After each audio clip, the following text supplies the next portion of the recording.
Philadelphia Eagles 5-1 on the year at home for Sunday Night Football, taking on a fellow 5-1er in the Miami Dolphins, who held up their side of the bargain and making this game feel like a potential Super Bowl preview. Hey, we dogs, each and every one of us. It don't matter who playing out there. Yeah. You feel me? Miami's celebrity status growing to Axl Rose levels, I guess. They started way later than they were supposed to last week, but once they hit the stage, ripped it up real good. He's got him! He's got Hill! And they've got a touchdown! Oh, he smoked him! Woo! And unlike Axl, Tyreek wants you to take pictures of him. He'll even take them for you. Well, he went out and found that guy in particular. He knew which guy he wanted to run and get the phone from. Philadelphia's defensive task is simple, but not really. Dolphins' offense has 4 key legs it stands on. The two most obvious, Tua and Tyreek. The throw, it's caught by Hill. Look at him, he's slippery, rocketing his way. Hill has 4 games with over 155 yards already. Went for 163 last week. Dolphins have won 3 of the 4 games handily. Time for Tua. Here he comes. Hill catching 24-yard pickup. Hill leads the league in receiving yards per game, receiving touchdowns, and yards per catch. No one in the league is harder to cover at this point. He can't be left one-on-one unless Philadelphia signs the Flash to play corner this week. You too little, boy. You too little. You too little. You too little. I'm big boy.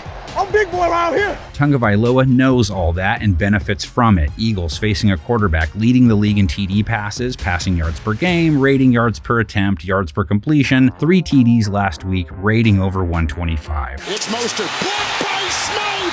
Touchdown, Miami. There are times he doesn't even look like he's trying. Just be patient and the cheetah will eventually be open. If not him, Burgess Meredith will. Sorry, get the times right. Colin Farrell, Jalen waddled again last week. He scored back-to-back games. Here they come. There he goes. Tua. Caught. Touchdown. Waddle. And Waddle. Up. Everybody's doing it here in Miami. The real key to slowing that trio down is pressuring Tua, which is not easy. Know what else Tagovailoa's number 1 in? Least amount of pressure faced, in large part because no quarterback is getting rid of the ball faster than he is. That's the timing, how quickly it comes out of his hands. It's on top of Berrios before the defense. Miami has taken the second fewest sacks, just 6. Tua took 4 in one game. Their only loss to Buffalo week 4. Here they come. Russo coming after him. He's got him. They end the drive with a sack. See where this is all headed, right? Philadelphia's front is front and center if they want to slow down Miami. Good thing for them, they have the kind of front that's capable of that. 2nd in QB hits this year, 4th most sacks, pressure rate near 40, 7th highest in the NFL. Wilson in trouble and he's sacked. Jordan Davis. Eagles come off a 5-sack outing versus New York. Hassan Reddick is on a tear. 2.5 bags week 6, back-to-back games with 2+, a sack in 3 straight games. Wilson in trouble and he takes a huge sack. Hassan Reddick, his 2nd sack of the day. Josh Sweat has 3.5 QB takedowns this season, as does defensive tackle Jalen Carter, who missed last week. They could really use him. And cornerback Darius Slay, who also sat out last week. They haven't locked down wideouts this season, have allowed a 90.8 rate to the position, gave up 90 yards to Garrett Wilson last week. Going down the sideline for Garrett Wilson, makes the adjustment and the grab. But all of that is just half the challenge facing Philadelphia defenders. The Dolphins' run game doesn't get the same acclaim as its pass game, as if they keep piling up 100-yard rush games on the back end of the game. That's not it. Raheem Mostert, 115 yards last week, 2 more touchdowns, 6.8 a carry. Mostert diving. Touchdown. Mike McDaniel's run play designs are what really makes their offense such a bewitched episode to deal with. The Eagles need their defense to play Mostert the way they've handled most backs, holding them to 3.1 a carry, 2nd lowest in the NFL, held Breece Hall to 3.3 a run. And on 1st down, nowhere to go than a good push up front. It wasn't the Eagles' defense that had issues versus New York. It was their offense, specifically Jalen Hurts. He needs to wake up for this one or it could get away from the Eagles. Miami's offense won't likely be as stagnant as New York's was. 3 INTs last week, and the Jets didn't even have Sauce or DJ Reed at corner. Hurts in trouble. A wobbler as he's hit and it's intercepted. That pressure came late, forced a floater, and Hall with the interception. Hurts has a sub-90 rate in 3 of their last 4 games. He's faced a decent amount of pressure lately, too. Took 2 sacks versus the Jets, that's not a big deal, but faced pressure over 40% of his dropbacks. That did affect him. In trouble, Hurts backs up to the end zone.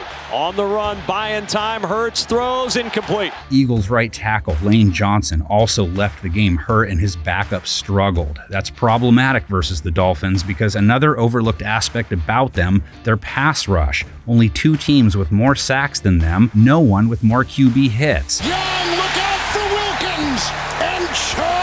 Andrew Van Ginkel, Zach Sealer, 4 sacks each. Christian Wilkins, 3.5. Emmanuel Ogbah, Bradley Chubb, 2+ each. And now Van Ginkel comes in with yet another sack. And Jalen Phillips came back from injury last week too. They for sure have the front to bother Hurts. Their problems kick in when they don't get home though. 98.9 rating allowed to quarterbacks, completion percentage allowed near 70. Left as he threw, downfield it goes, it's caught by Thielen. They gave up 115 yards to Adam Thielen and a touchdown in their Week 6 win. They've given up a 105.9 rate to wideouts in 2023. In the end zone, touchdown, Thielen. They also saw cornerback Xavier Howard leave with a groin injury, so it could be even tougher to cover A.J. Brown. He just keeps piling up 100-yard games, 131 versus New York, 125+ in 4 straight. Here's Brown, first down, inside the 35, breaking tackles to the 30, and Brown down the sideline. Devontae Smith, 44 yards last week, 11 targets, only 5 catches. He's been kind of quiet 2 games in a row. Tight end Dallas Goedert, 42 yards Week 6. Running back DeAndre Swift, 40 receiving yards and a TD. Throws, Swift, a little juggle, breaks the tackle, touchdown! Swift as a runner disappeared last week, 18 yards on 10 carries.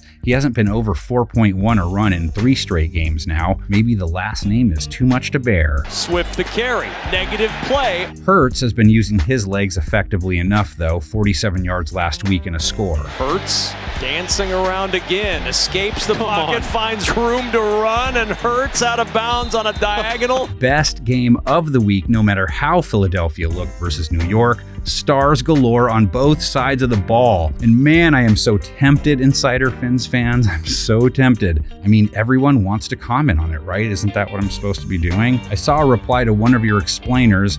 Well, he just sounds stupid. That may be true, but it's not because I've been ignoring the only team in history to go unbeaten start to finish these last few weeks. Come on, people. I remember the '85 Bears.